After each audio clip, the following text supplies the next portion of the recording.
Ladies and gentlemen, please be upstanding for the Chair of the Rochford District Council, Councillor Joe McPherson, the Vice Chair of the Council, Councillor Simon Wootton, the Chief Executive Jonathan Stevenson and the Reverend Kim Lepley.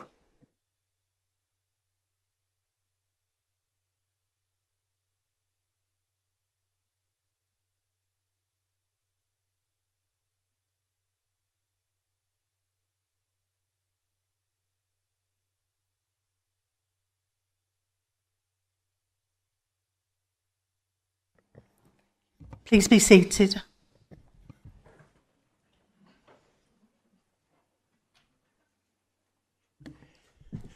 Good evening, ladies and gentlemen. Can I draw everyone's attention, please, to page 3 within the agenda, which sets out details regarding fire safety instructions, the webcasting arrangements, and asks people to turn their mobile phones to silent, please. In the event of the fire alarm sounding, please leave the building via the nearest exit and make your way to the assembly point located in the Market car park adjacent to the Civic Suite building. Please do not return to the building unless given permission by council staff. I would also like to remind you to please switch off your mobile phones and turn them to silent, but I think we'd already said that a bit earlier, but there we are. Get that sentence knocked out. Right. Please note that the meeting will be live streamed where the proceedings are capable of repeated viewing. Please ensure your microphone is switched on when speaking and you speak clearly into the microphone. Thank you very much. Members, please stand for the Reverend Kim Lepley if you're able to. Good evening, ladies and gentlemen. It is always a joy to be with you as I gather to lead you in your meeting with opening prayer. So let us pray. Almighty God, we bring before you the agenda for tonight's meeting, that we who have been entrusted with the responsibility to govern and make decisions for those who have elected us, that we would be guided by the best of motives and with the interests of all for the benefit of all. Give our councillors clear minds and the desire to hear all points of view, including those who may be opposed to our own, and an openness of respectful debate. Make us gracious and courteous to friend and opponent alike, with a real sense of working together for the district and the areas that are represented by each of our district councillors. At the same time, we commend for your blessing the work of all the employees of Rochford District Council, who maintain, implement and make possible the words that are debated, discussed and formed into policy. This we ask in Jesus' name. Amen. If you know the words and you would like to join with me, I invite you to say now the prayer that Jesus taught us, the family prayer. Our Father, which art in heaven, hallowed be thy name. Thy kingdom come, thy will be done, in earth as it is in heaven. Give us this day our daily bread, and forgive us our trespasses, as we forgive them that trespass against us. And lead us not into temptation, but deliver us from evil. For thine is the kingdom, the power and the glory, for ever and ever. Amen. So a final blessing for you all. May God enfold you in his love, fill you with his peace, and lead you in hope. And the blessing of God Almighty, the Father, the Son, and the Holy Spirit be with you and all whom you love this night and forevermore. Amen. I hope you have a very good meeting. Thank you. Thank you, Kim, and thank you for your support. Members, please be seated.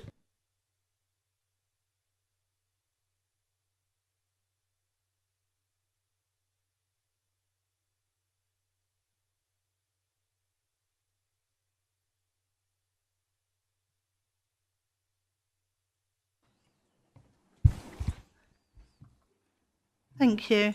Members, Item 1 on the agenda, apologies for absence. We have received apologies for absence from Councillor Carter, Councillor Cripps, Councillor Mrs T Knight, Councillor Lambourne, Councillor Sutton, Councillor Ward, Councillor Mrs Brewer, Councillor O'Leary and Councillor Newport. Are there any other apologies for absence, please, members? Yes, please, Councillor Mrs Wilson. Thank you, Chair. There's also apologies from Councillor Capon. Thank you. Thank you. Anybody else? Apologies? No, thank you. Members, agenda item 2, minutes of the meeting held on the 27th of January 2026. Are the minutes agreed, members? Thank you, members. Moving on. Item 3, declarations of interest. Are there any declarations of interest, members? I will draw your attention to agenda item 5 on the agenda, which we will deal with granting dispensation to councillors in respect of setting the council tax. Members are also reminded of their obligation under Section 106 of the Local Government Finance Act 1992, which provides that members who are in arrears with their council tax for 2 or more months may not vote on matters concerning the level of council tax or the administration of it. Are there any declarations? Councillor Steptoe. Yes, Chairman, as a member of Essex County Council and a member of Barling Parish Council. Thank you. Councillor Mrs Shaw. Thank you, Chairman. Member of Essex County Council. Thank you. Are there any other declarations, members? Councillor FD. Dean Parishes, member of Great Wakering Parish, Barling Parish and Rochford Parish. Thank you.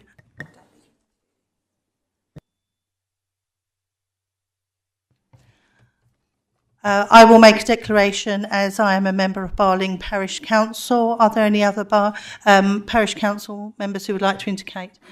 Councillor Mr Shaw. Member of Stanbridge Parish Council. Thank you. Any other member indicating? Councillor Williams. Thank you, Chairman. I can't stand very easily. Thank you. As a member of Rochford Parish Council, trustee of RAVs and trustee of the Almshouses in Rochford. Thank you. Thank you. Councillor Stanley. Member of the Raleigh Town Council. Thank you. Councillor Marriott. Member of Holbridge Parish Council. Councillor Milne. Member of Raleigh Town Council for an item later. Thank you. Thank you. Councillor Mrs Page. Raleigh Town Council, please. Raleigh Town Council. Thank you. Just a polite reminder, members to stand up at full council. Thank you. Councillor Mrs Wilson. Thank you, Chair. Member of Raleigh Town Council. Councillor Wilson. What she said. Thank you. Any other members? Thank you.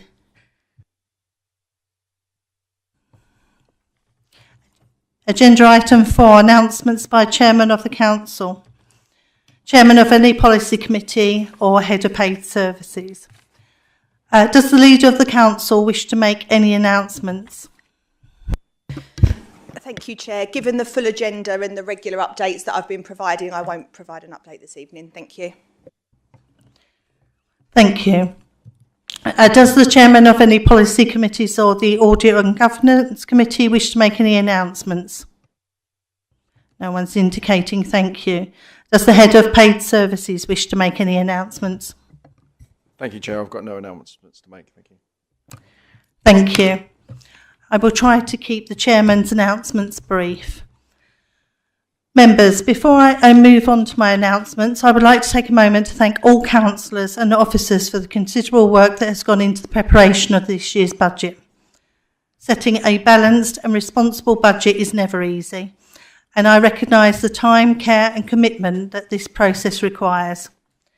Since our last full council meeting, I have had the privilege of attending a number of events across the district, all of which highlight the strength, compassion and commitment within our communities. I was invited to the Jack Petchey Awards. It was inspiring to learn of the achievements of the young people here in our district. I was pleased to visit the Memory Lane Cafe, an important initiative providing support for carers and their loved ones living with dementia. It was heartening to see a welcoming and supportive environment, and I would like to thank everyone involved for the vital work they do in supporting some of our most vulnerable residents. I also had the pleasure of visiting the newly opened Cottage Kitchen, which is a lovely example of a local business thriving here in Rochford. It's always encouraging to see independent businesses opening and contributing to the life and economy of our district, and I wish them every success for the future. On the 26th of January, Rochford District Council held the Holocaust Memorial Day commemoration at the Mill Hall. It was very encouraging to see such a strong turnout, including representatives from local schools. Events such as these are a powerful reminder of the importance of remembrance, education, and standing together against hatred and intolerance in these times. Together with my fellow councillors and local members of Parliament, I was honoured to be invited to the King Edmund's School Food Festival. As well as opening their new building, it was wonderful to see students so engaged to celebrate the investment in facilities that will benefit from young people for years to come. Last Friday, we held the Citizen of the Year reception evening. It was a fantastic occasion where certificates of recognition and awards across 4 categories were presented, culminating in the announcement of the overall winner. I'm delighted to announce that this year's Citizen of the Year is the volunteer group of Hockley and Hawkwell Day Centre. Their dedication, kindness and tireless service to the community is truly inspirational and richly deserving of this recognition. I would also like to take this opportunity to invite members to consider attending my chairman's charity quiz night on the 20th of February, this Friday, with all funds raised going to support South East Central Essex Mind, a charity providing vital mental health support in our area. A reminder as well that our annual civic dinner will take place on the 20th of March. If you have not yet responded to your invitation, I would be grateful if you could notify the civic office as soon as possible. In closing, I would like to thank councillors, officers, volunteers and community groups for the continued work you do on behalf of our residents. It's a privilege to represent such an active and caring district, and I look forward to the months ahead. Thank you, members.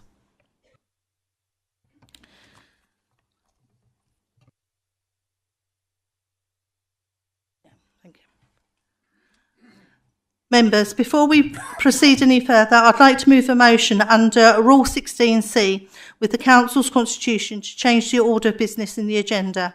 I am proposing that we deal with Agenda Item 7, the Local Council Tax Support Scheme 2026-27 and Discretionary Reduction in Council Tax Liability Policy 2026-27 ahead of Agenda Item 6. Which is the 2026-27 budget and 2026-29 medium-term financial strategy. Can I have a seconder, please? Thank you. We have a seconder for my Vice Chairman.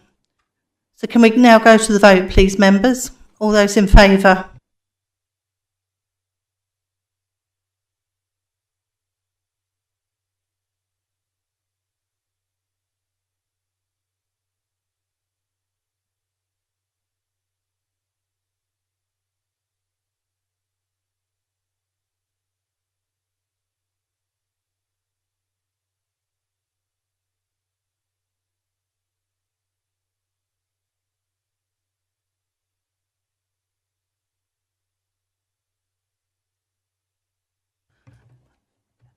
Members, if you can indicate if you're against.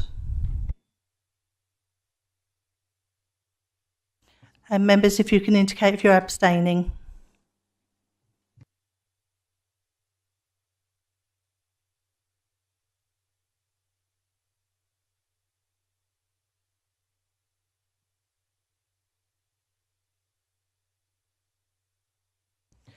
Members, that's 27 for, 2 abstain.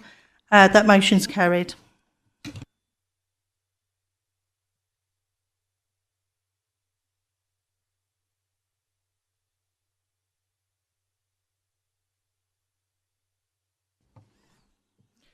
Agenda item 7, Local Council Tax Support Scheme 2026 to 27.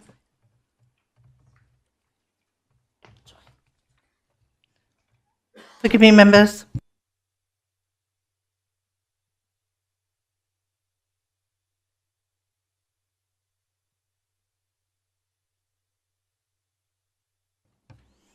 My error, members.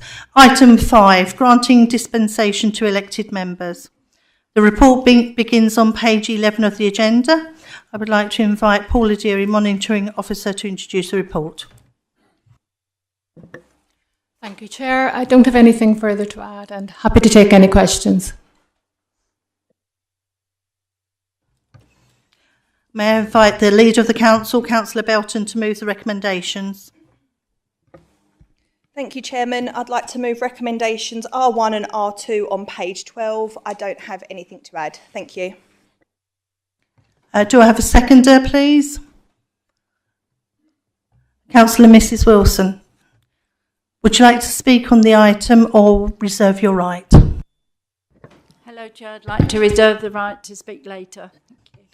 Thank you. So, members, I'm now opening this item to debate. Councillor Hoy. Not so much to debate, Chairman, but just to say that I fully support this item. I'll be supporting recommendations 1 and 2. It's pleasing to see the increases in line with the universal credit. And obviously, as you will remember, I've always championed the changes which were made some years ago by the Conservative administration, as it was then, to the changes around self-employed people. So yes, I will support this.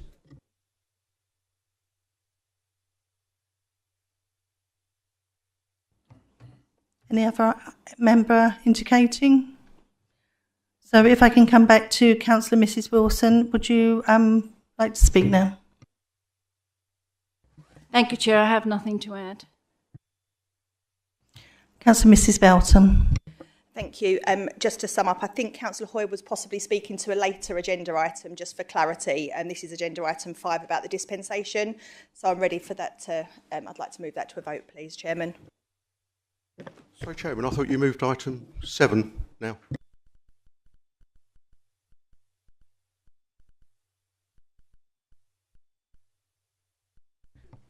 It's item 5, Councillor Hoy.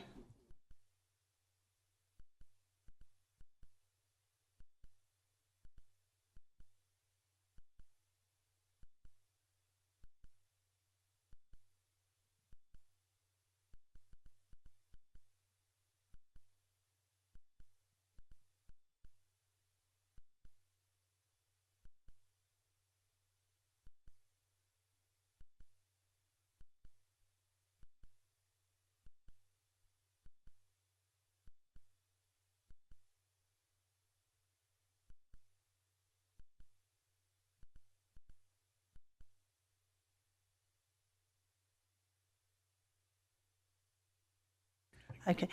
Members, just to clarify, it's item 5, then item 7, then item 6. Okay. Apologies if there was any confusion there. Councillor Linden. Sorry, so what have we actually just voted on to move? We just item 5, item 7. Item 5, which I introduced, granting dispensation to elected members. So we move that. And if you would you like me to read the recommendations? Item 7. No. The recommendations are on page 12 as the leader introduced.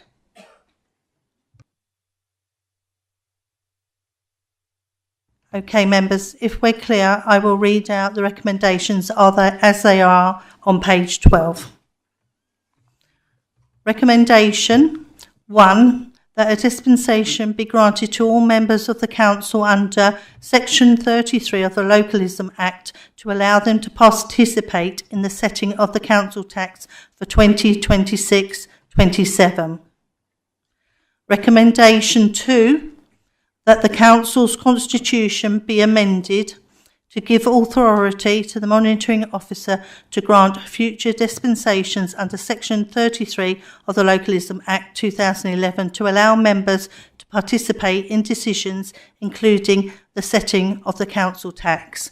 So to make that clear, that's why we are to vote on these before we look at the budget.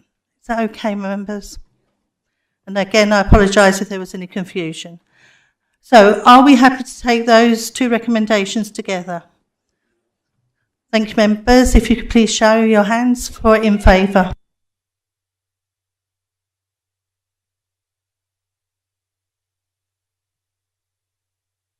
Thank you, members. That's unanimous.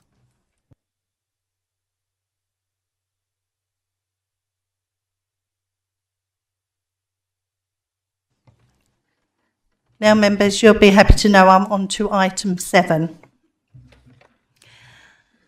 Local Council Tax Support Scheme 2026-27 and Discretionary Reduction in Council Tax Liability Policy 2026-27.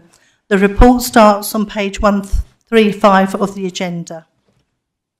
May I invite the Leader of the Council, Councillor Mrs Danielle Belton, to introduce the report and move the recommendations.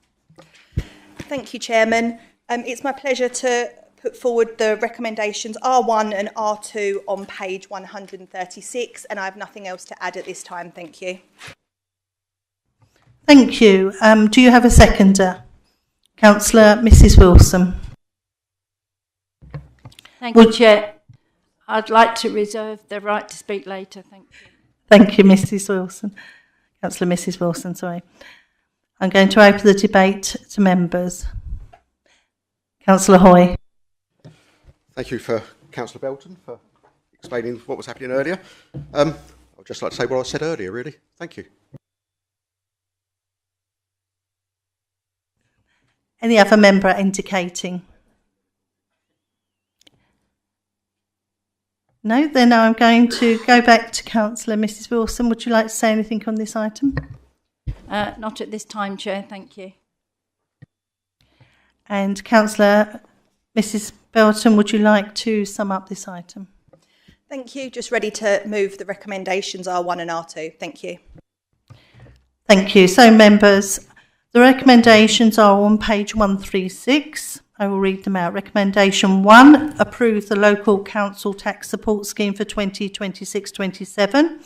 Recommendation 2, approve the Discretionary Reduction in Council Tax Liability Policy for 2026-27. Are members happy to take those two items together? Thank you. All those in favour, please indicate.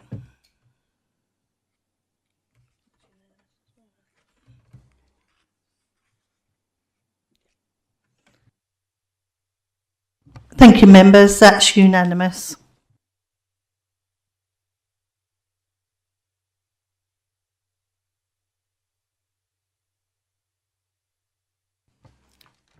So, members, just jumping around a little bit, we're back to item 6, the 2026-27 budget and 2026-29 medium-term financial strategy.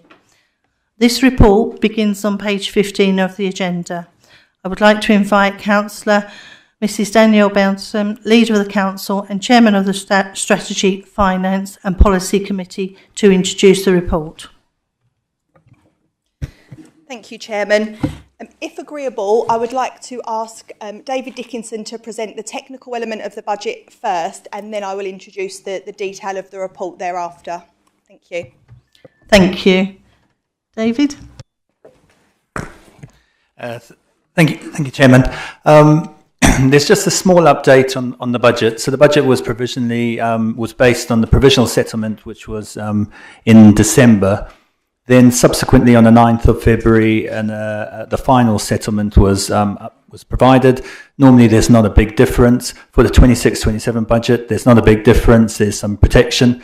But for 27-28, 28-29, the final numbers they are, even though it's in the final settlement, it's still provisional. They're about 420,000 less than we originally thought they were going to be for each of the years. They are provisional, and there's enough prudence in the estimates to cover this. So there's not a major issue, and for 26-27, there's not an issue. But just to highlight the fact that this is a bit of a pressure going into the budget on for 27-28, 28-29. There are no other changes to announce. Thank you. Thank you. Councillor Mrs Belton. Thank you very much. Thank you, David. It gives me pleasure to bring forward tonight's budget. Tonight's budget sets out not only how we balance the books, but how we invest in the future of Rochford District, which is more important now than ever, given that in a matter of weeks we will find out the future of our place in the new Greater Essex model of LGR. Yes, we are legally required to set a balanced budget, but what really matters is what that budget says about us as a council. And what this one says is that Rochford is financially stable, carefully managed, and more ambitious than ever to deliver for our communities. We're proposing a council tax increase of just 1.95%, just 10 pence a week on a Band D property, the lowest increase in this district in over 10 years. I genuinely believe that strikes the right balance, being mindful of cost of living pressures whilst making sure we not only protect services but increase them, not only maintain assets but invest substantially in them.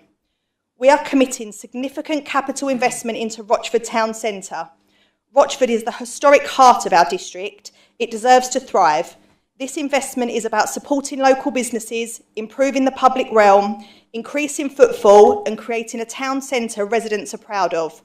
That means jobs, confidence and long-term economic strength, and enabling this council an opportunity to bring assets like 57 South Street back to life, something that many in this chamber are passionate about. We're also investing £4.4 million into our leisure centres. These are not just buildings, they're community hubs. They support physical health, mental well-being, young people, older residents and families. And while we're upgrading them responsibly without external borrowing, while protecting the long-term income they generate, that's sensible capital investment, protecting what we have and making it better. And I am pleased that this has continuously had unanimous support from the council.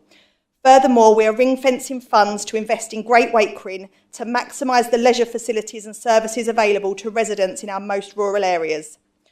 We're allocating over $200,000 to support our voluntary and charitable sector, something I know many of us advocate for.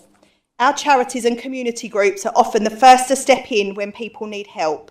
They strengthen resilience, reduce isolation and prevent problems from escalating. Supporting them is not only the right thing to do, it is financially responsible in the long run. This budget freezes car parking charges, maintains neighbourhood teams, strengthens planning and enforcement capacity and supports economic growth. And it ensures we are properly prepared for local government reorganisation, so Rochford enters any future structure from a position of strength, not weakness. We are maintaining responsible reserves, we are not relying on risky or one-off income, we have taken a prudent approach to funding assumptions and we are protecting key smoothing reserves to manage volatility. We are managing risk against reward and I am confident our decisions are the right ones, not only for the council, but much more importantly for the businesses, the stakeholders and of course the residents that we all represent. Chairman, this is a budget that shows strong leadership. It protects residents, it invests in our town centres, it upgrades our leisure facilities, it backs our voluntary sector and it keeps Rochford District Council financially strong. 10 pence a week to protect millions in assets, invest in our communities and safeguard our future. That's responsible, that's ambitious and exactly what our residents expect from us and it's exactly what they deserve. Thank you. Thank you. Do we have a seconder? Councillor John Mason. Could I invite you to speak or would you like to reserve the right? Chairman, I would like to reserve the right to speak later if that's agreeable with you. Thank you, Councillor Mr Mason. We will now move on to consideration of amendments. With regard to the first amendment, as the leader of the council has just included the content of the amendment in her proposal, I am happy to confirm that there is no need for the amendment to be considered separately. Can I ask Councillor Myers, a seconder of the amendment, to confirm his agreement? It is with pleasure, Mrs. Chairman, that I would second that agreement. Thank you, Councillor Myers. The second amendment. We will now consider the second amendment. Councillor Cross, please could you move your amendment? Thank you, Chair. Yes, I would like to propose the amendment as detailed in Appendix attached. Thank you. Just for members, that's Appendix 2, which you have in front of you. Do you have a seconder? Thank you, Chairman. I would second the amendment and I would reserve my right to speak later. Thank you, Councillor Hoy. Thank you, Councillor Cross. Councillor Belton, would you accept or decline this amendment? Thank you, Chairman. Does the amendment go to debate first? Yes, we can go to debate. The amendment has been proposed and seconded. I'll now open the debate on the amendment. Does any councillor wish to speak on the amendment? Councillor Cross. Thank you, Madam Chair. Yes, Chair and members, I ask you to support this amendment because it brings fairness and equality. It spreads investment across all our high streets, not just one. Every town in this district contributes to our economy. Every town deserves support. You, Madam Chair, and others have often spoken of fair and equitable investment across the whole district. This amendment rebalances funding. Rochford reduces from 600k to 400k. Rayleigh gains 100k. Hockley gains 50k. Holbridge gains 50k. Great Wakering gains 50k from reserves. Overall spend stays the same. No extra borrowing, no extra ongoing cost. Our high street businesses face mounting pressures, rising costs, changing shopping habits and reduced footfall. RDC commissioned consultants Heath Lambert and their reports, regeneration reviews and in economic studies. They gave recommendations. Those reports must lead to action. Without funding, they simply sit on shelves gathering dust.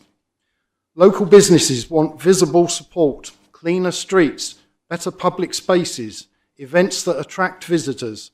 Small improvements make a difference. Lighting, seating, signage, markets, these all drive footfall and they protect jobs. Fair investment also strengthens community pride. Residents see their towns valued. Businesses feel confident to invest. This in turn drives local growth. The amendment also addresses housing. Too many residents remain on our housing register. Too many families stay in temporary accommodation. They want stability and hope for a secure home. This proposal funds a feasibility study into direct social housing delivery, up to £50,000, funded from existing balances, no pressure on the general fund. This study gives facts, suitable sites, funding routes, costs, long-term income, real options to reduce waiting lists, real options to cut temporary accommodation costs. We owe our residents a serious look into this. A budget must balance more than figures. It must balance people's needs, thriving town centres, safe housing, economic confidence and community well-being. This amendment achieves that balance. Fair investment across the district, evidence-based planning for housing and financial prudence maintained. I urge members to support it. Thank you. Thank you, Councillor Cross. Would anybody else like to speak on this item? Thank you very much, Councillor. Thank you very much, Madam Chair. As you said in your opening statement, the sheer accountability and level of responsibility we hold here tonight is immense. For it is for each of us, whether Conservative, Liberal, Democrat, independent or Rochford District residents to decide tonight how the hopes and aspirations of our residents can be realised for themselves, their families and their communities, whether that be in Rochford or Rayleigh, Hockley, Hawkwell, Ashington, Great Wakering, Paglesham, Stanbridge or Fanbridge. For tonight is about putting money where it is most needed, to realise those aspirations for our residents. For plans and fine words without funding, in modern world, hard cash just becomes empty rhetoric. I personally have spent a considerable amount of hours looking at the budget put forward by the administration for 2026. Therefore, I am intrigued by the proposals of the opposition, but remain, as a naive and inexperienced councillor, perplexed why I haven't been afforded the opportunity and perhaps the common courtesy to give these interesting proposals due consideration before 1 o'clock this afternoon. For many of us here are in employed roles and work during the day. I take my responsibilities of due diligence seriously. Therefore, I inquire via you, Madam Chair, if there was an opportunity or possibility to have been informed of these additional proposals before 1 o'clock this afternoon, so that all elected local representatives here tonight can have this in their mind when we're having this discussion. Since I am wondering if indeed information withheld is indeed democracy denied, whether it has been due to the constraints of time, or an oversight, or deliberate and cynical political play, I will leave others in this chamber to decide. Thank you. Thank you, Councillor Booth. Councillor Hoy? Not to speak to the amendment, but can I give a response to Councillor Booth, please, Chairman? A personal explanation. Thank you. Thank you. I did give Councillor Belton a telephone call yesterday, and she did give me the courtesy of a return call today to explain rationale to some extent, or not the rationale of this. The non-aligned group did put forward an extensive alternative budget. However, because of the constraints, and we're not blaming the 151 officer or the council for that, they worked extremely hard and did a brilliant job on this budget and on looking at our amendments that we were going to propose. However, due to the time constraints, we didn't get that back till last week, and we could not meet as a group. Because of that, we did not put through those amendments because we did not think it was reasonable to do so. I think the Liberal Democrats may have had the same problem, but I'll leave that to them to speak about. We were then approached, Councillor Newport then had some thoughts about putting some amendments which were a bit simpler than certainly the ones we had proposed. I'm not sure what the Liberal Democrats had proposed, but I think they were quite complex as well. We felt these were a bit more straightforward, easier to understand, and would not cause a problem. So therefore, yes, you are correct, it is late. However, we didn't put through our extensive amendments because we felt that would be wrong and would be putting it in front of a council who wouldn't have time to consider it properly. We felt these would be acceptable. I think they came back a lot later than we thought. We thought they would be done today or maybe last night, but they came back after lunchtime, I believe. But that is the reason. It wasn't done deliberately, and I did make a call to Councillor Belton about it. Thank you. Thank you. I'm just going to go back to Councillor Booth. Thank you for that context. It does partly inform me. So it seems what we're saying is partial information withheld is democracy denied. Councillor Belton. Thank you very much, Chairman. A few points, and I'll be speaking to the amendment. The phone call that I made this morning, returning yesterday, was to hear that there wasn't going to be amendments coming forward and that Councillor Hoy wasn't sure what the amendments of Councillor Newport would be. So I'm a little confused about the context around that. A few things. This is labelled the Liberal Democrat Group Alternative Budget. I'm not sure, is Councillor Hoy now a Liberal Democrat? I'm not sure. I think you are in county, or there's something going on there, but just for clarity. A couple of things.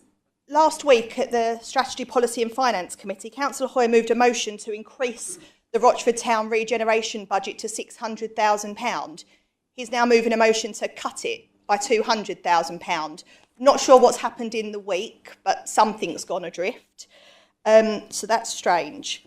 There's absolutely no detail within this amendment. Councillor Cross has helpfully given us a little bit of context this evening in his opening speech, which is useful, but not on the night of the budget. We needed that in advance. Members in this chamber, every member in this chamber will know, I have asked repeatedly for months for ideas to come forward for the budget. And I said, if you didn't feel comfortable bringing them forward to me because of political reasons, you could take them forward to David or Jonathan, and they would support you in that process, because this is our last proper budget. This is our legacy budget, and I wanted it to be a collective piece of work.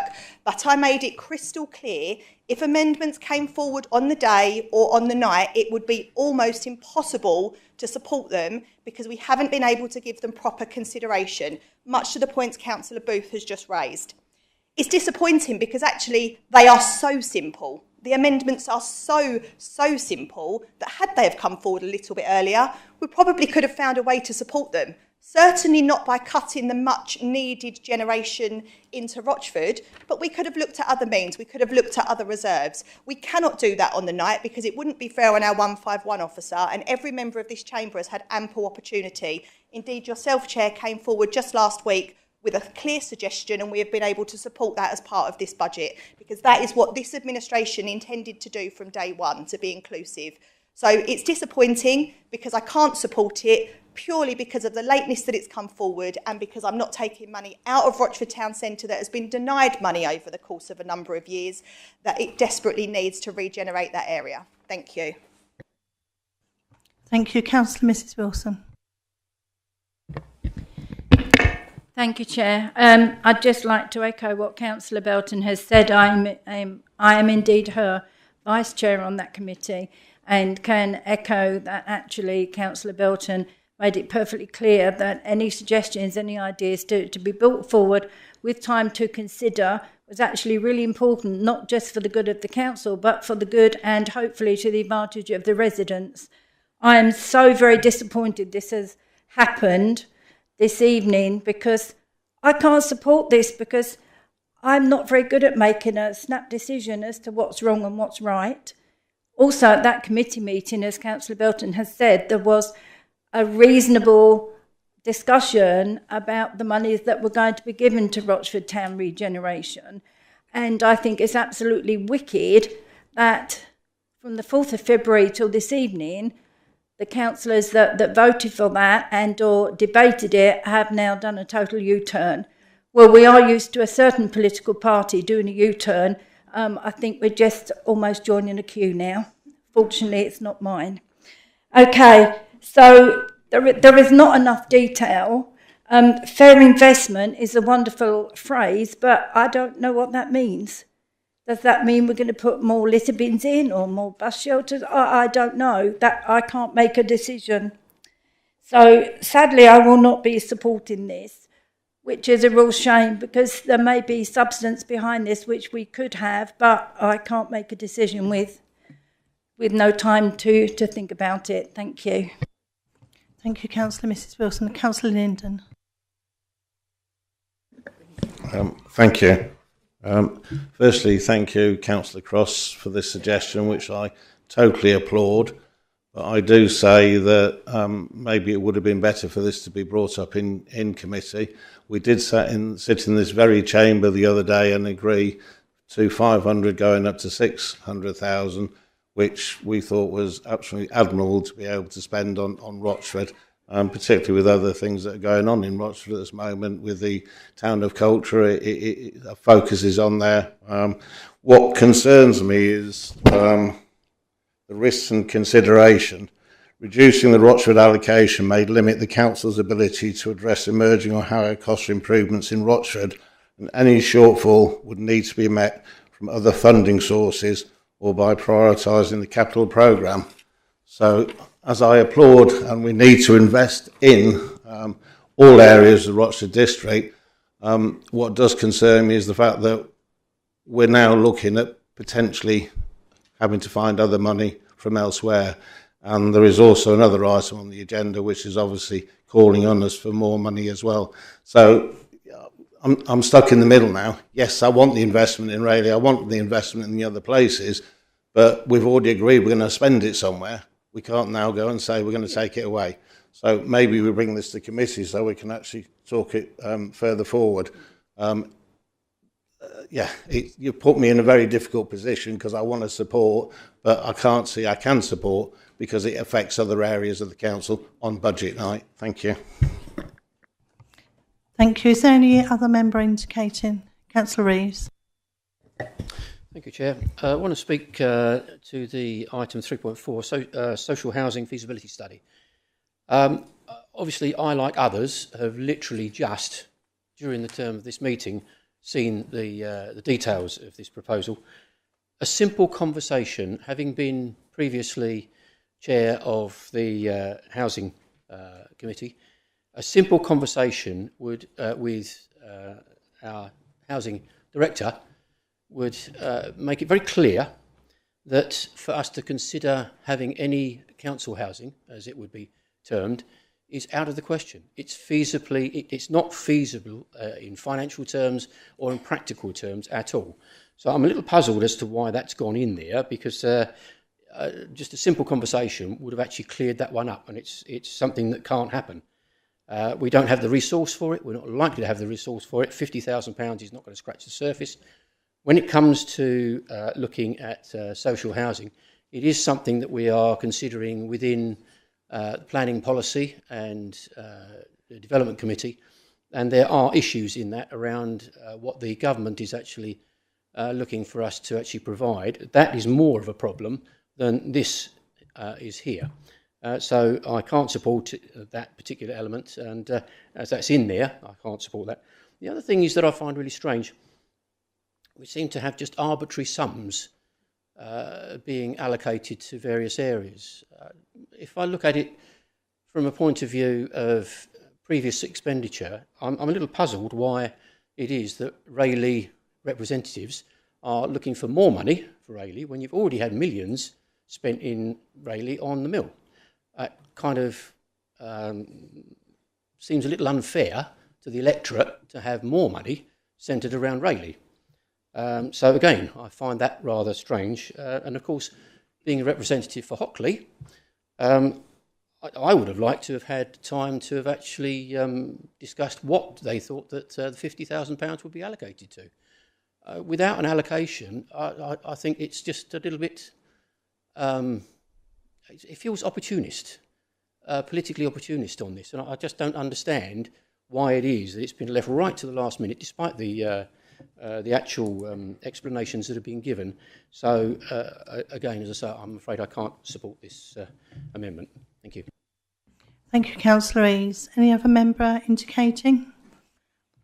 Councillor Coleman-Skies. Thank you, Chair. I can't support this amendment. It has come too late for me to really make sense of it myself.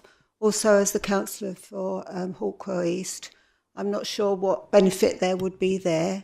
And as has been mentioned before, Rayleigh is getting quite a lot of money through the Mill Hall already. So, yes, I'd just like to make that point. Thank you. Thank you. Councillor Mrs Page. Yeah, thank you, Chairman. I completely agree. Some of it may be useful, but at the end of the day, it's far too late. And Rochford is absolutely desperate for these resources, and we can't just cut and chew it like that. And I think we've also got a shortfall somewhere in our budget there, David mentioned earlier, around it. So I won't be supporting this motion. Thank you very much. Thank you. Any other member? As the leader mentioned, my approach within her the debate.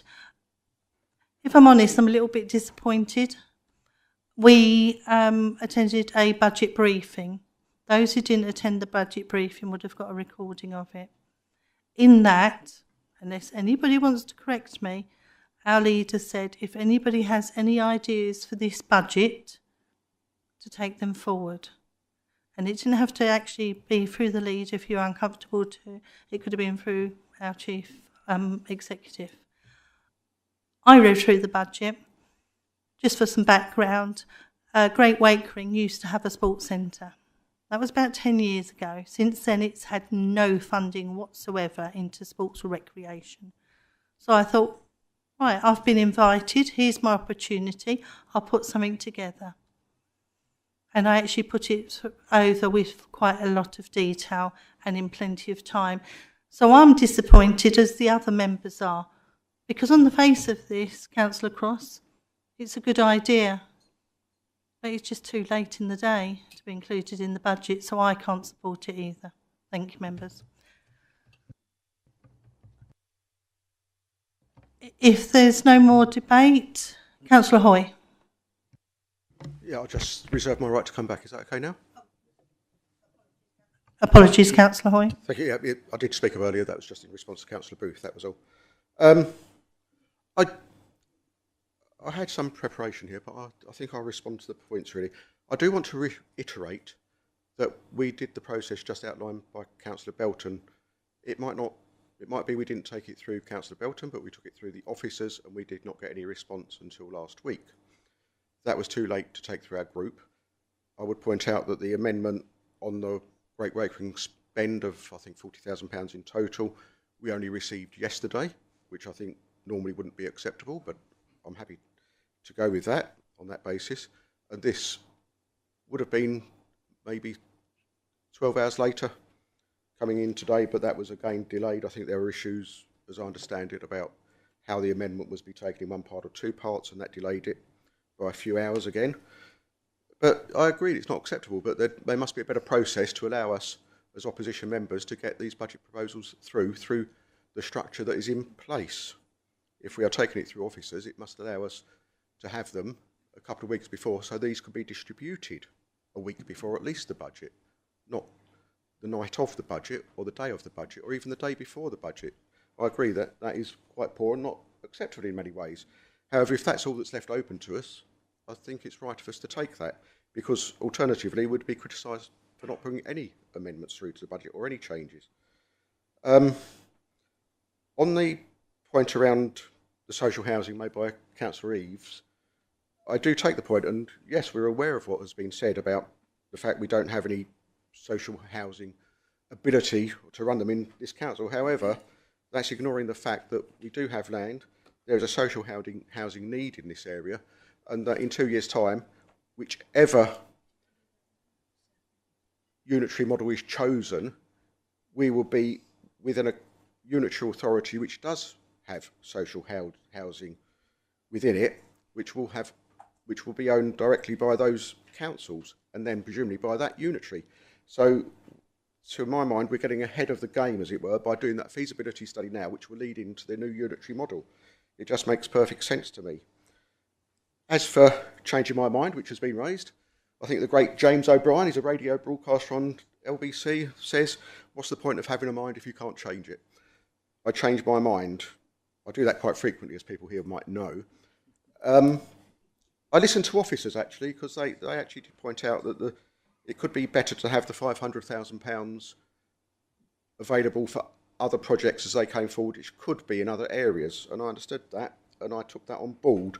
And I think that was quite reasonable of me to change my mind in those circumstances.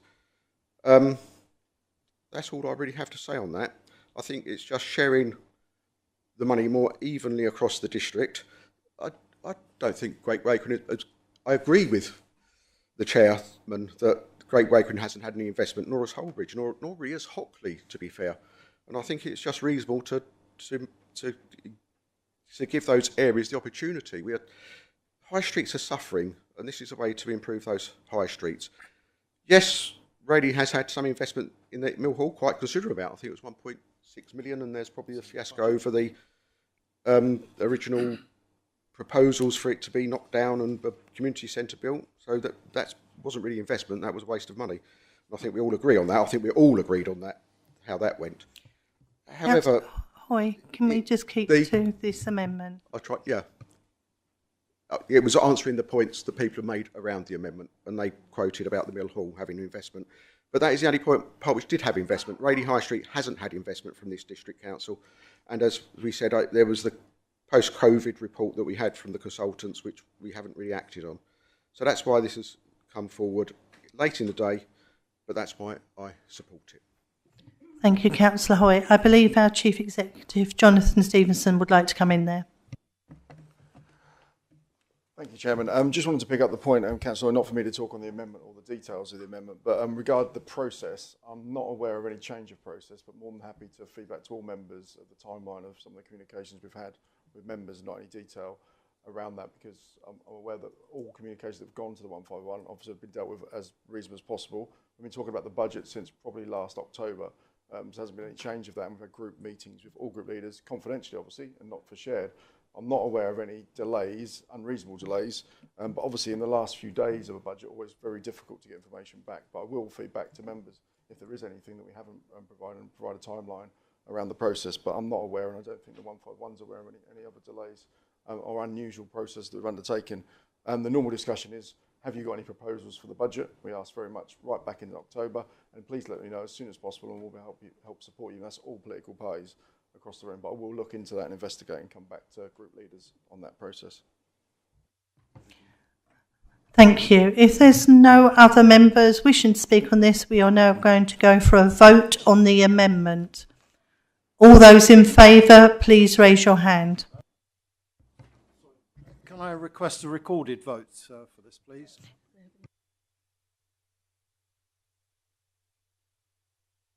You need 5 people to stand with you.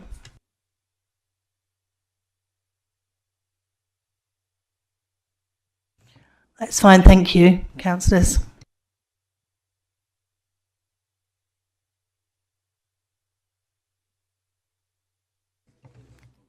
Bear with us. Everybody knows the process.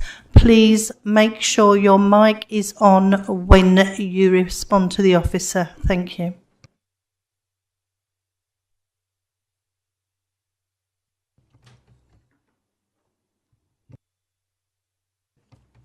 Councillor Reeves. Can I ask monitoring officer how many people we have to have standing for a recorded vote? Right, okay, thank you. Any other questions before we commence? Thank you.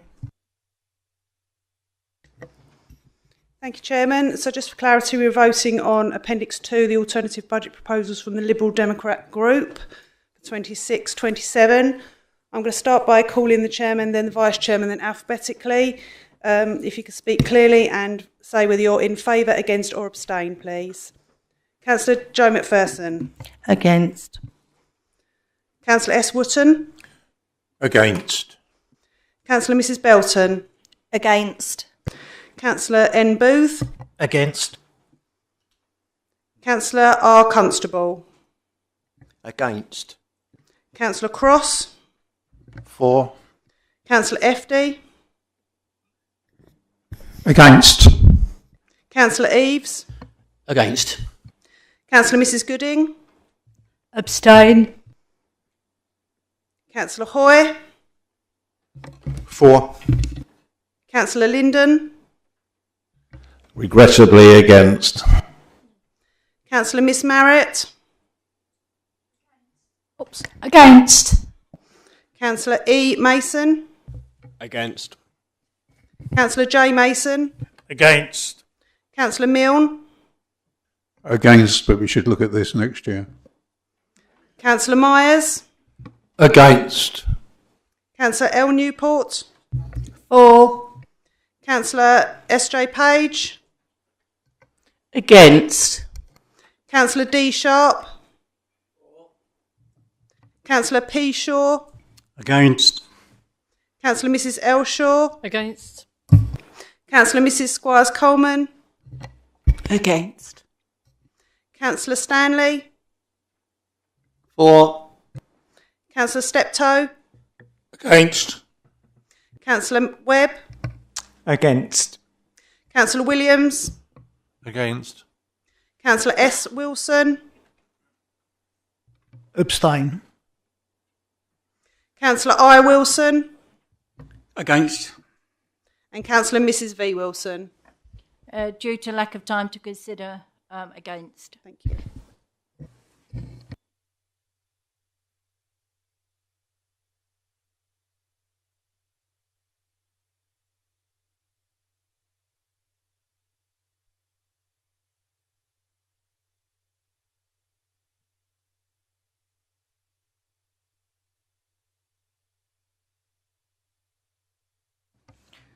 Thank you, members. That is 22 against, 5 for and 2 abstain. That amendment is not agreed, so we will return to substantive motion and debate that item. Members, if you would like to talk on the budget, please raise your hand. Councillor Cross. Me first. Thank you, Chair.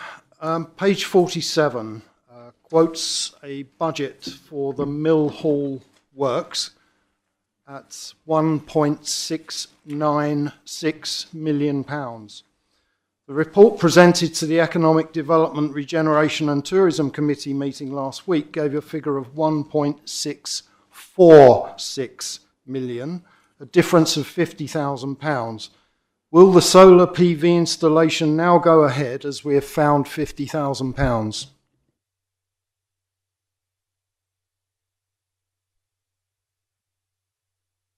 Councillor Belton, would you like to respond or pass that to an officer? I'm happy to respond. The £50,000, the officer will have to comment on. It might just be a typo because we haven't added 50,000 and that isn't the figure, even close to the figure for the solar panels. Thank you. Could the officer respond? Thank you, Chair. I'll probably need to look into the other figure because this figure is the one that we've based the budget on, and it's the one that we think is accurate. But I'll need to see another figure to provide a bit of comment. Thank you. Councillor Cross, are you? Yes, well, hopefully the latter figure, the one that's in front of us now, is the correct figure. Councillor Mrs. Belton is obviously privy to the costings of the solar PV installation that we're not privy to. I have asked for this information, but it's not been forthcoming. But she made a statement that an additional loan will be required for the solar PV. So she must have seen figures that prove that. Yeah, I want to see those figures, please. Thank you. Councillor Mrs. Belton. Thank you, Chairman. As confirmed in the debate on the 4th of February, I believe it was, there were high-level figures circulated from the officer team regarding all of the improvements at the Mill Hall. We took forward the 1.69 million worth that was essential at this time for the delivery and for any new operator. We also proceeded with the planning application for the solar panels so that any new operator could invest in themselves should they wish to at that time. Thank you. Thank you. Councillor Steptoe. Thank you, Chairman. A couple of points and a bit of clarification, if I may. On page 47, right at the top of the page there, it refers to the Rochford Town Centre and a figure. At the committee meeting, it was agreed unanimously that should read Rochford Town Regeneration. I'm assuming that's just a bit of a faux pas.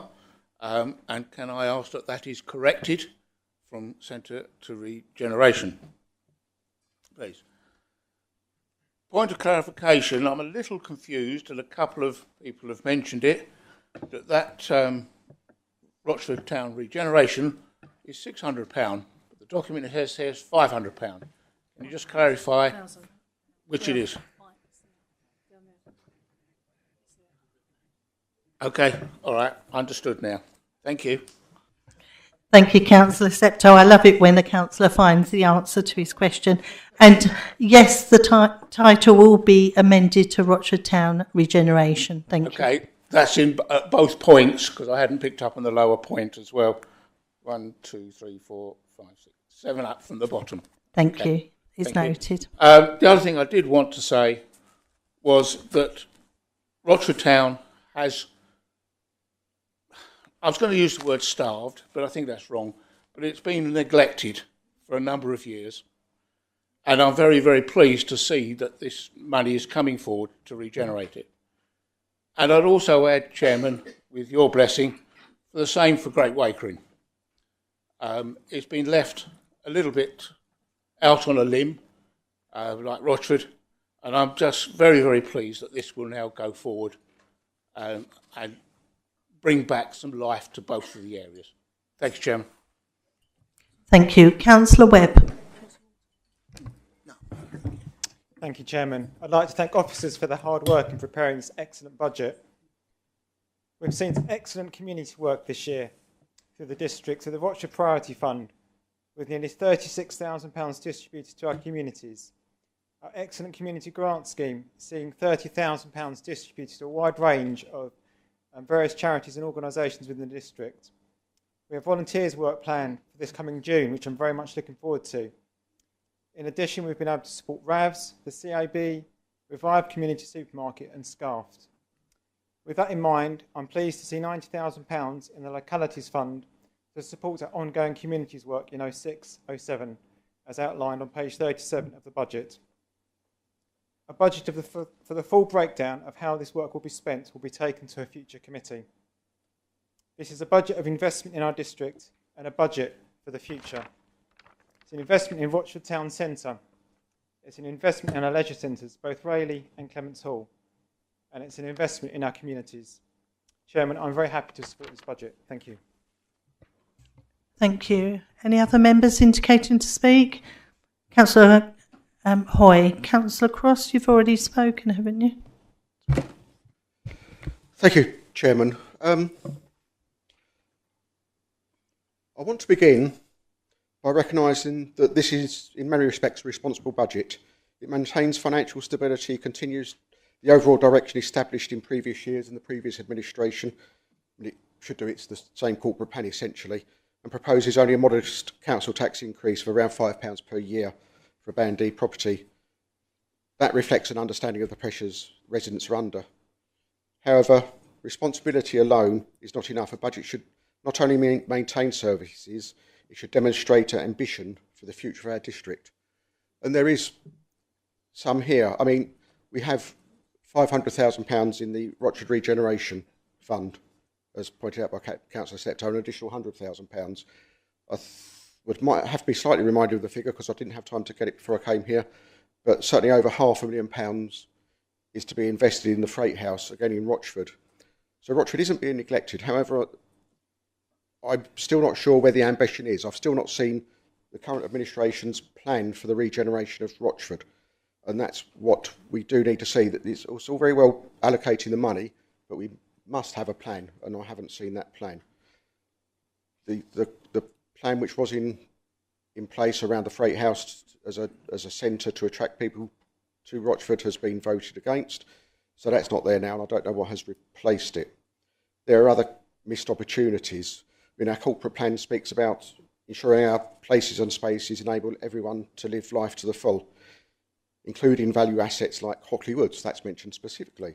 This budget does not include investment in changing places facilities, which was in the previous administration's plans and MTFS, not in here now. It would have been in our budget if it had come through in time, and it is. And I must reiterate, Jonathan Stevenson, yes, it was not the fault of officers at all.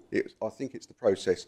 I think the chairman will remember when she became a councillor, same year as me, I think, 2010, that we used to have budget away days and the whole council was involved very early. We went away, had meetings as a whole council, and I think they were very, very effective. And I think, although they've been tried to be replicated more recently, and I think Councillor Belton tried, they're not the same, and I think the chairman will agree with me on that. And I think it's disappointing, returning to this, that the change in places aren't included. And again, other ambitions about using our assets to, I mean, one of our proposals would have been to look at feasibility studies for putting solar panels on our land that we own. That we have farmland coming forward with solar panels on, why aren't we using our own land for it? There are things like this which we would have put forward, we'll continue to bring forward as we go through the year.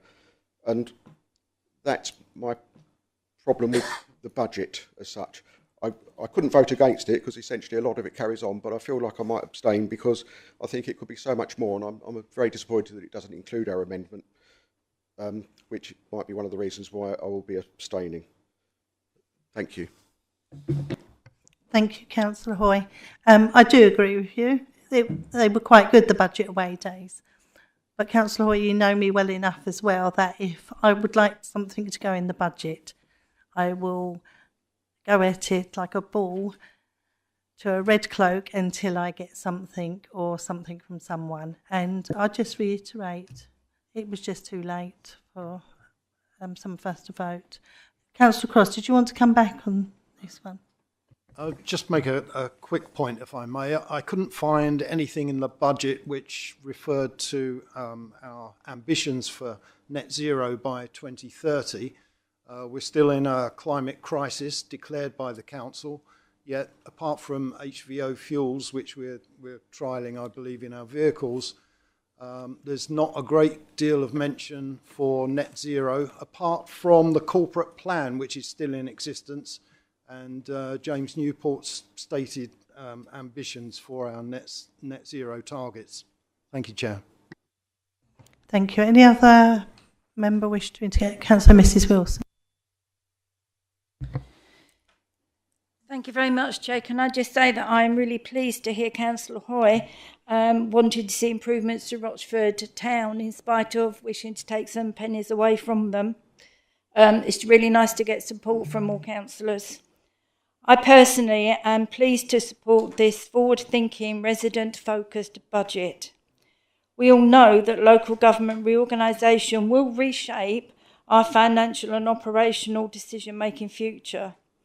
I think to that end, we have invested in our leisure facilities, Freight House, Mill Hall, to name just a few, to secure our residents' healthy future, and I think that's really important. This is evidence of a prudent and caring council, particularly seeing a proposal of only 1.95% council tax increase and not more. It could have gone up more, but actually we care for our residents, we care for where we live, we want the best for everyone. This demonstrates current and future commitment to the residents, and I am absolutely supporting this clearly considered budget. Thank you. Thank you. Councillor Wootton. Thank you, Chairman. Having watched a number of the budget meetings which go out from various councils around the Essex area, I just want to actually pay tribute right across this chamber to the dignified process that we adopt when we're dealing with our budget. It is a credit to all members right across every political persuasion, because frankly, looking at some of the budget meetings that have taken place over the last few weeks, normally on YouTube, they are terrible. They are terrible. And we can't overlook the fact that we do this with dignity and with the interests of our residents. And frankly, I'm very proud of that. Thank you. Thank you. Well said. I can't see anybody else indicating. Councillor Linden. Thank you. Thank you, Councillor Wotton, for taking some of my words. I totally agree with what you've said in respect of all councillors within these chambers. I think after far too many barren years in investment in our assets within the district, we have put together an incredibly well balanced budget regarding assets and our strategic requirements within the district. I look forward to various proposals coming forward. Councillor Cross's tonight, we will take that forward. We need to take that to committee. And the work we've done over the last couple of years or so has been phenomenal. And yes, Rochford has been overlooked. It's now not been overlooked, but we need to make sure that that strides forward. So I thank you for putting this budget together, and I will, and we will be supporting it. Thank you. Thank you, Councillor Linden. I definitely can't see anybody else indicating, so I'm going to... People are playing. Councillor Williams. Thank you, Chairman.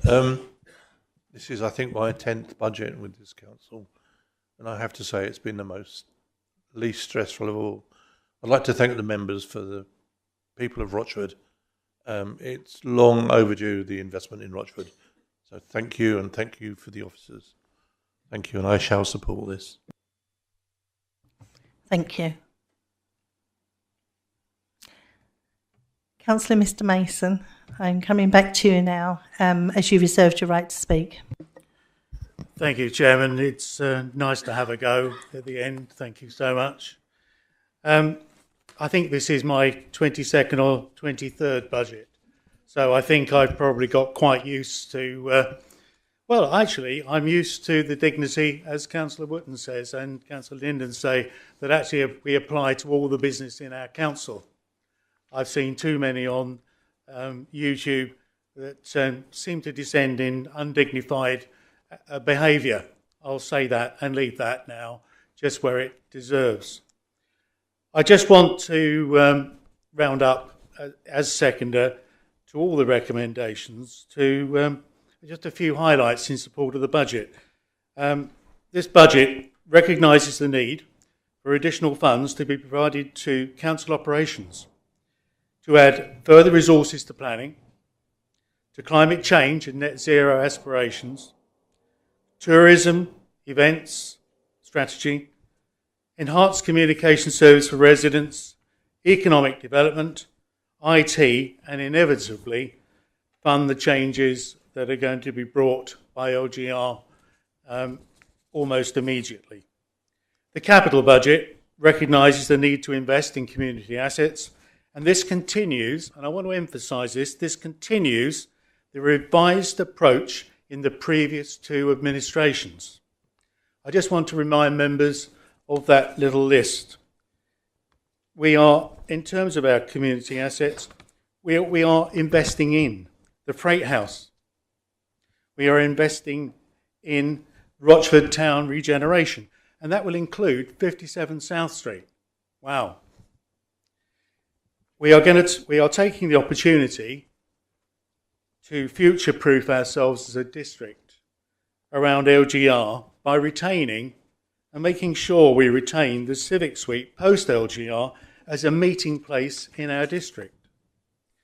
We are going to complete essential works on Mill Hall and establish this important venue as an asset to be run sustainably in the future. All of these budget lines should protect these assets for continued sustainable use post-LGR. The investment in leisure services, both in Clements Hall and Rayleigh, are particularly exciting, as with an internal base of borrowing, residents get improved facilities together with a return on the investment. As a former city banker, I really like this. Council tax 1.9%. This reflects the impact of the real cost of living issues on our residents. And also it provides, in particular, for a lower council tax harmonisation for our residents post-LGR. And that is a very important strategic activity. I'm proud to put my name to this budget, and I hope that it will receive unanimous support, but I'm not sure about that. Let's hope it does get the sort of support that I think it deserves. Thank you very much, Chairman. Thank you, Councillor Mason. I'd like to invite now the Leader of the Council, Councillor Mrs Danielle Belton, to sum up. Thank you. Thank you very much, Chairman, and thank you, members, for a full debate. Just a couple of points to pick up on for clarity to answer some of the questions. I know there are some members in this chamber that are passionate about climate change and net zero and believe in a climate emergency. I just want to pick out some of the things that are in there that may have been overlooked. Yes, there's the HVO vehicles. There's insulation and heating upgrades to all of our major assets, Mill Hall, Freight House and the leisure centres. There's a budget in there for energy performance certificates to be undertaken to understand our assets. There's a continued budget for sustainability officers and a further fund for sustainability activities. And there's also a budget for tree planting. All of those will take steps towards the council's carbon footprint. So I just wanted to highlight those. Councillor Mason has very ably summed up. There's not much more that I need to add. Just only to say 2 weeks ago, we were accused of being too ambitious in this budget by a member of the council during strategy, policy and finance. And this evening, we've been accused of not going far enough. Again, it's a slight conflict in words, but I'm proud of this budget. I'm thankful to every member that's had an input in it. I'm thankful for all of the valuable debate, and I hear the things that haven't gone forward this evening absolutely have an opportunity to come forward through the year, which the committee system will allow. So it's my pleasure to recommend all of the recommendations within the budget report. Thank you. Thank you. So, members, there are 10 recommendations on page 16 and 17 of the agenda. Recommendation 1, 2 and 3, we need to take a recorded vote on. So again, when you are asked to vote, please make sure your mic is on so it is recorded. We will take each of those 3 individually. So recommendation 1, I'm just going to read it out. Approve the 2026-27 budget and 2029. One moment, please, member.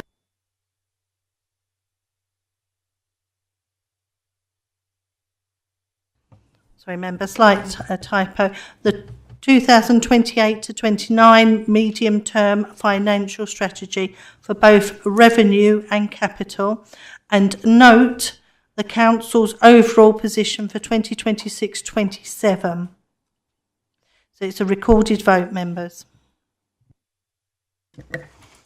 Thank you, Chairman. As before, I'll start with the Chairman and the Vice Chairman and alphabetically. Councillor McPherson. 4.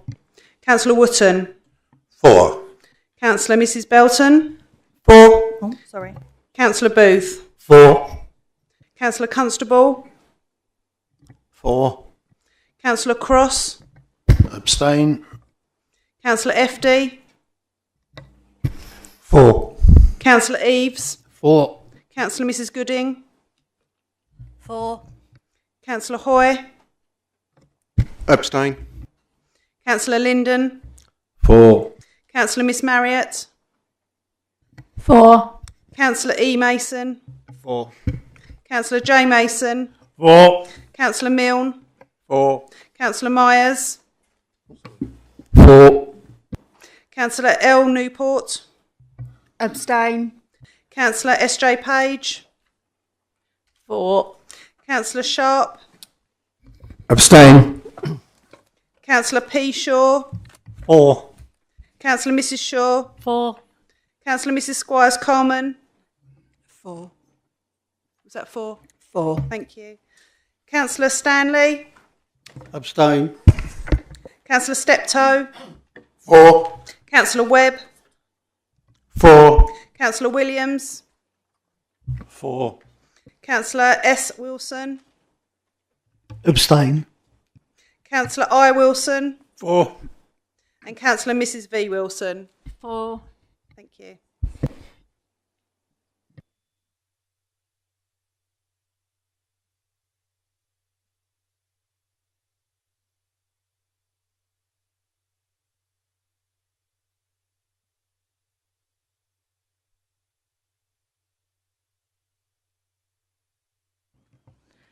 So members, for recommendation 1, that is 23 for, 6 abstain. That is approved. We're going to move on now to recommendation 2. I will read this out. Approve an increase in Rochford District Council tax of 1.95% for 2026-27, with the charge of a Band D property being an increase of £5.21 per annum for Rochford District Council services only. Again, members, a recorded vote. Thank you, Chairman. Councillor McPherson. 4. Councillor Wootton. 4. Councillor Mrs Belton. 4. Councillor Booth. 4. Councillor Constable. 4. Councillor Cross. Abstain. Councillor FD. 4. Councillor Eaves. 4. Councillor Mrs Gooding. 4. Councillor Hoy. Abstain. Councillor Linden. 4. Councillor Miss Marriott. 4. Councillor E Mason. 4. Councillor J Mason. 4. Councillor Milne. 4. Councillor Myers. 4. Councillor L Newport. Abstain. Councillor S.J. Page. For. Councillor Sharp. Abstain. Councillor P. Shaw. For. Councillor Mrs. Shaw. For. Councillor Mrs. Squires Coleman. For. Councillor Stanley. Abstain. Councillor Steptoe. For. Councillor Webb. For. Councillor Williams. For. Councillor S. Wilson. Abstain. Councillor I. Wilson. For. And Councillor Mrs. V. Wilson. For.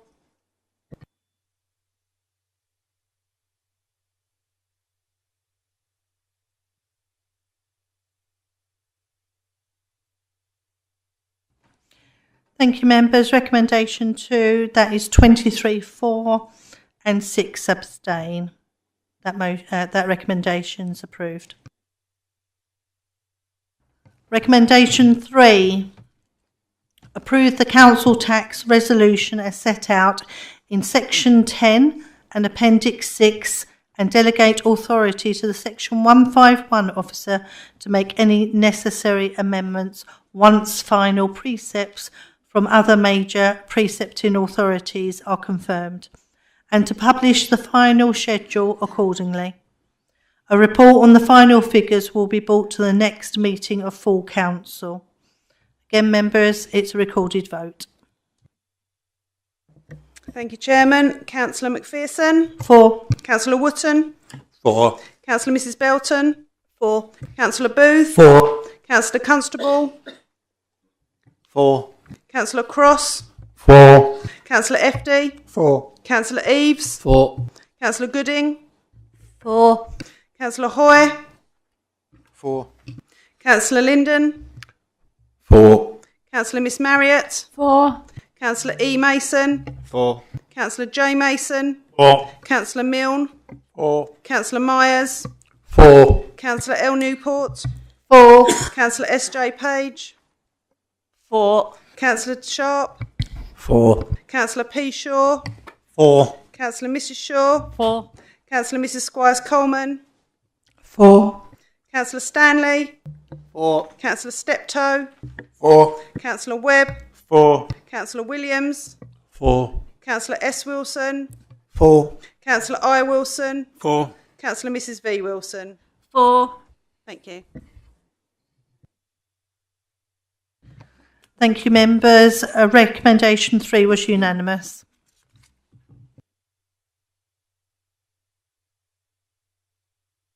Moving forward, members, recommendation 4 to 10.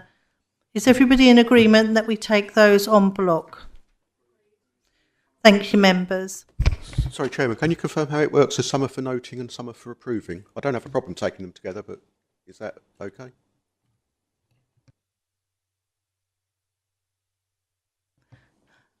Yes, the officer has said we can just include them. Thank you, Councillor Hoy, for asking. So recommendation 4, I will read them out. That the proposed council tax requirement for the council's own purposes, excluding parish and town councils precept for 2026-27 is 8.989 million is noted. Recommendation 5, that the Section 151 officer be authorised to adjust capital project budgets in 2026-27 after the 2025-26 accounts are closed and the amounts of slippage and budget carried forward required are confirmed. Recommendation 6 is approve the pay policy statement in Appendix 2. Recommendation 7, note the priorities and budget consultation summary of findings in Appendix 3. Recommendation 8, approve the 2025-26 fees and charges as in Appendix 6, page 16. Recommendation Appendix 5, thank you, page 16. Recommendation 9, that the statement on the robustness of the estimates and reserves at section 15 is noted, that in making decisions on the budget and capital programme, members consider and give due regard to the report of the Chief Finance Officer, Section 151 Officer, on the robustness of the budget calculations, budget risk and the adequacy of reserves as set out in Section 151 Officer's Assurance Statement at Section 15. Recommendation 10, approve the updated corporate plan 2024 to 28 attached to Appendix 4. All those in favour, please indicate.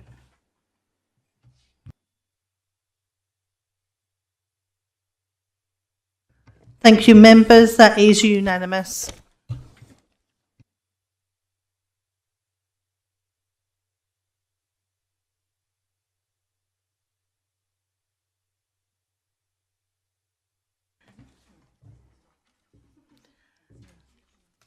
Members, we're at agenda item 8, changes to committee membership. This report starts on page 231 of the agenda. I'm going to invite Paula Deary, our monitoring officer, to introduce the report.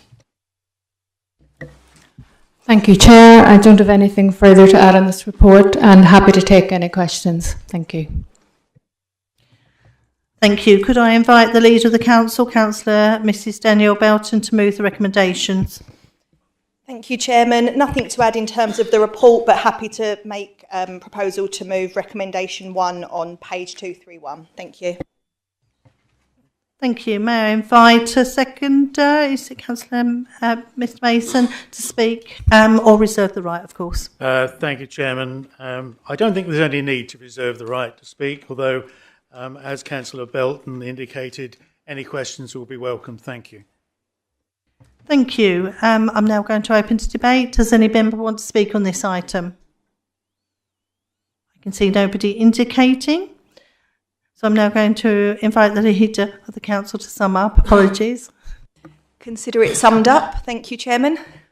Thank you. Then we have recommendation members on page 231 for noting. The recommendation that Council notes the change in membership of the Planning Policy Committee and the appointment of Vice Chair of the Standards Committee. Is that noted, members? Thank you. Agenda item 9, Council response to Secretary of State regarding structural change order. The report starts on page 235 of the agenda. I invite the Leader of the Council, Councillor Mrs Danielle Benton, to introduce the report and move the recommendations. Thank you, Chairman. With your permission, before I introduce, I'd like to ask if Greg or Jonathan want to say anything on the technical aspect, and then I'll come back if that's okay, Chairman. Thank you. Who's going first? Seniority. Jonathan. Thank you, Chair, and thank you, Councillor Belton.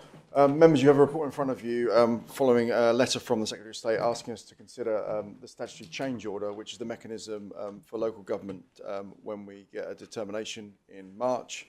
There'll be a draft statutory change order that's legislation that incorporates the new unitary councils and determines the cease of the end of Rochford and other districts and unitaries and county councils. The government have asked us 7 questions that you'll see within the report and the letter. Those 7 questions have been proposed in this report, a number of areas. Perhaps the most significant one for members is the Joint Committee one. We're trying to get a consensus across Essex to get as much of those questions answered and having some consensus. Obviously, that's challenging with 15 different councils, but we've got a number of questions we've answered together and reviewed. But the Joint Committees, there is an outstanding or difference of view. There's large proportions of members wanting to be from the unitary council if we, for example, were in a model involving Southend. So in the report today, we make a recommendation that there'll be no more than 4 for a unitary council within any model that we're in. And we, as a district council, would have 2, and the same as our partners. So, for example, if we were with another council, such as if it was the model, the Best for Essex model, that would be 2 seats for Rochford, 2 seats for Malden, 2 seats for Chelmsford, 2 seats for Brentwood, and 2 seats for the county council. But if we were in a model with a unitary council, it'd be 2 seats for all the 2 districts, which would be Castle Point and Rochford, and 4 seats that'd be for the unitary at the moment, or no more than 4 seats. We'd hope that there'd be less than 4, but the unitary councils would like to see 8 in that configuration, and we've gone to look at 4 so that no one could be outvoted in that position. So the 2 district councils and the county council would have a number of votes, which means the unitary councils won't be able to outvote us in that situation. I will also caveat that the joint committee arrangement ahead of a shadow authority being established, you'll see in the report there's only a number of relatively minor administrational decisions that need to be made, and they don't make binding decisions for that new future authority, but they do start to make foundation decisions to assist that new authority around implementation, transition, and things like advertising the statutory officer roles, but not appointing the statutory officers' roles. They'll be appointed through the new unitary authority established post-May next year. So you've got in front of you a report and some recommendations to respond. The deadline was today, but the government, as you know, have announced some change around the elections and give us an extension till Friday to respond. But we have got an established response with all the councils, and I think we're following this council tonight, we'll be able to inform the Essex chief execs and leaders that this is our response. So I'm happy to have any questions, myself or Greg Campbell, on technical questions with the response. Thank you. Thank you. I am now going to invite a seconder. Is that Councillor John Mason for the recommendation? Chairman, I believe Councillor Belton reserved the opportunity to speak post the Chief Executive. So haven't we jumped just a little bit? I shall go back then. Councillor Belton. Thank you very much. So just a quick introduction. So I made my view clear to other leaders in Essex and our chief exec that I believe this piece of work would have been better done after the government's Minding 2 decision that we're expecting in a few weeks. However, we were not given that choice. Instead, a demand at short response to do a piece of work while simultaneously trying to seek agreement from 14 other local authorities on 4 different business case options. Now, I just want to put on the record, I continue to support our Best for Essex proposal. I believe it strikes the right balance between strategic strength and protecting local identity, and it offers places like Rochford the best opportunity to retain influence and safeguard our character. However, whatever decision government ultimately makes, our responsibility remains the same, to ensure Rochford is properly represented during the transition and that our residents' interests are protected. That is why we've pushed firmly for fair representation on the joint committees, with a minimum of 2 members per constituent council. That principle matters. It ensures no district is sidelined and that Rochford's voice cannot be diminished during the critical period. Some councils in Essex believe that they should have a disproportionate number of seats at the table. We have said no. We expect a balanced and fair committee. Despite unfounded comments from another leader in Essex, Rochford has no intention of being passively absorbed by anyone. Passive is not something I'm ever accused of being. We have a great place and some of the best officers in the county, probably the country, and we want to ensure Rochford continues to be heard on the regional and national stage, and that is why I'm happy to support the recommendations tonight. Recommendation 1 reflects the joined-up work across the county and the points I've made above, and Recommendation 2 is necessary due to the original deadline that we had of midnight tonight. This reorganisation, if it happens, will shape the future of local government in Essex. It's vital that whoever represents Rochford on the joint committee does so with determination, clarity, and an unwavering commitment to defending our district and protecting our place. If it's not me representing Rochford, I sincerely hope whoever it is shows the same dedication to standing up for our communities and ensuring Rochford's voice remains strong during the transition period. Thank you, Chairman. Thank you. May I now go to the seconder? Well, I think I better disappoint you, don't you, after that interesting introduction. I've got nothing to add to what the leader has said. I completely endorse everything that's been put forward, and everything must be right, proper and fair for Essex and for Rochford District Council's residents. It's absolutely important. I don't want to add any more than that. If there is a debate, I'd like to be able to participate in it. Thank you, Chairman. Thank you, Councillor Mason. The item is now open to debate. Councillor Hoy. Thank you, Chairman. I just wanted to state my support for these both recommendations. Councillor Stuart Wilson represented our group in the discussions. I think Councillor Belton may be correcting to some degree, but I do wonder if this will even go ahead now. So while we're discussing it now, it's very interesting. I think perhaps by the time this takes effect, it might have been cancelled, given the nature of this government at the moment. I would just like to remind members that although it says 2 from Rochford, 2 from Castle Point and 4 from Southend in the 5 unitary model, obviously 2 would be from Essex County Council as well, and those 2 would have to be within Rochford, the current Rochford area and the current Castle Point area. So it still means, although it says Essex County Council, it will still be representation from our county councillors. Thank you. Thank you. Councillor FD. Thank you, Chairman. I sort of reluctantly support this, but people should be reminded that before they were unitaries, they were normal councils like us.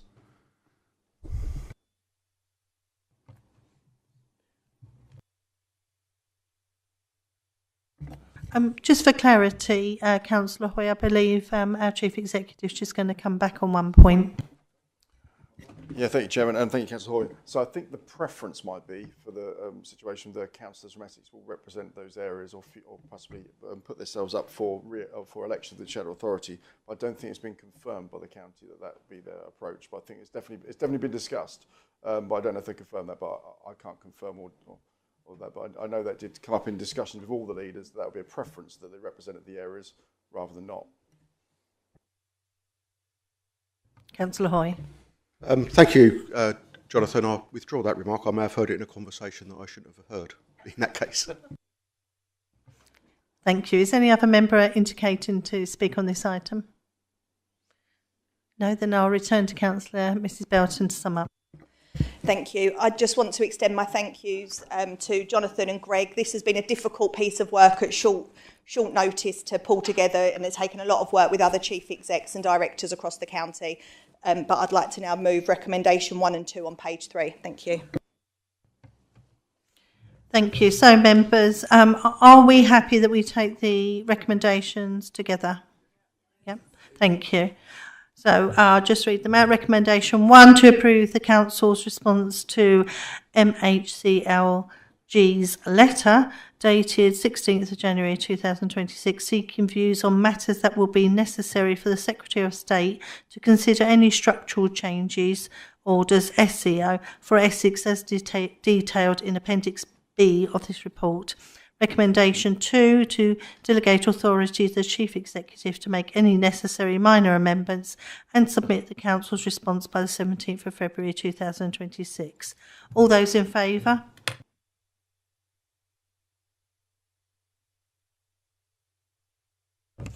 Thank you, members. That is unanimous. That, members, concludes our business for the evening. May I thank each and every one of you.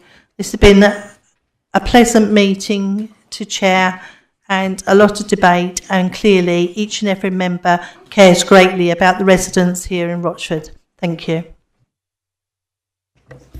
Ladies and gentlemen, please be upstanding. For the Chair of the Council, Councillor Joe McPherson, the Vice Chair of the Council, Councillor Simon Wotton, and the Chief Executive, Jonathan Stevenson.